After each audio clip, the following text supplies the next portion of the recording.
এই মুহূৰ্তত এক ডাঙৰ খবৰ মন্ত্ৰী অশোক সিংহালৰ সাম্প্ৰদায়িক মন্তব্যক লৈ ৰাজ্যজুৰি বিতৰ্ক অশোক সিংহালৰ বিৰুদ্ধে সাম্প্ৰদায়িক সংঘৰ্ষ লগোৱাৰ চেষ্টা কৰাৰ ভয়ংকৰ অভিযোগ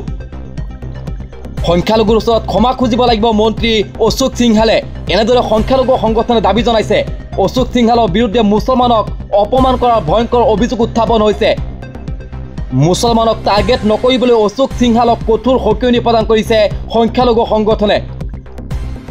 অশোক সিংহালৰ বিৰুদ্ধে দলগত সাব্যস্ত কৰা হৈছে উত্তাল প্ৰতিবাদ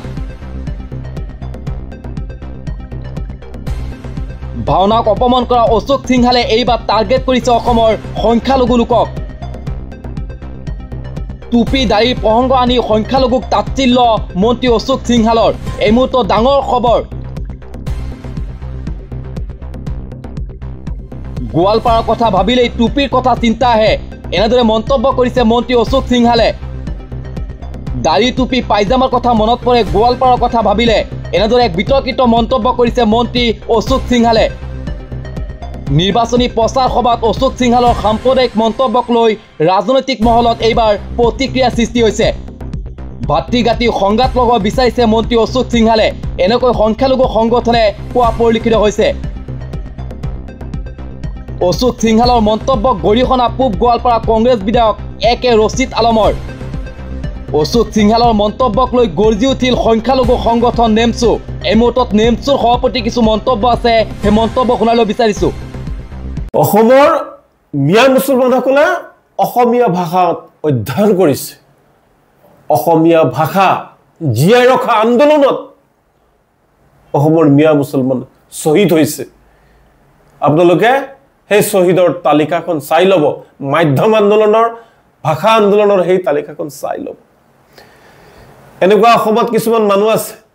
মিয়া মুছলমানৰ শ্ৰমিকে অট্টালিকা সাজি দিয়ে আৰু সেই অট্টালিকাত থাকি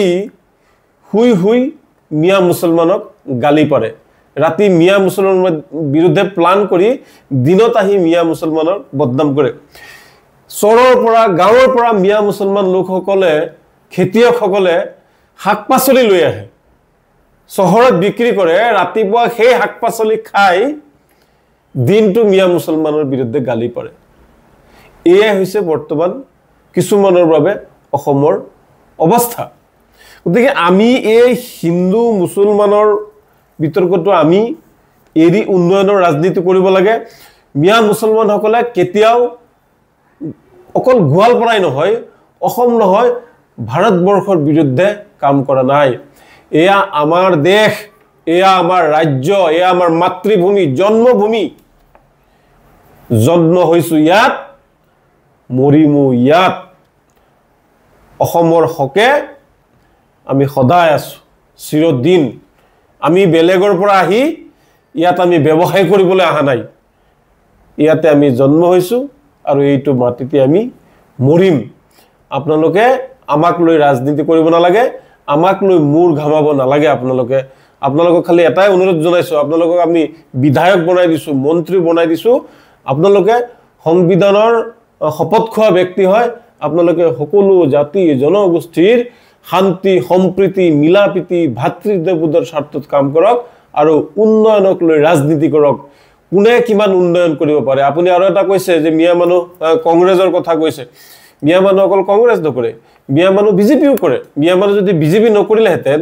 তেতিয়াহ'লে ৰকিবুলৰ পুত্ৰক হেৰুৱাই তাত বিজেপি কেনেকৈ জয় হ'ল এইটো অসম্ভৱ আছিলে আৰু বহুত ঠাইত আছে মিয়া মানুহৰ ভোট পাই বিজেপি এমএলএ হৈছে মন্ত্ৰী হৈছে দিলীপ শইকীয়া ডাঙৰীয়া অসমৰ যিগৰাকী বিজেপিৰ সভাপতি মিয়া মানুহ ভোট নাপালে তেওঁ সেইটোৰ পৰা সাংসদ হ'ব নোৱাৰে গতিকে আপোনালোকে উন্নয়নৰ ৰাজনীতি কৰক আৰু জাতিভেদ প্ৰথা এৰি মানুহ আৰু মানৱতাৰ স্বাৰ্থত কাম কৰক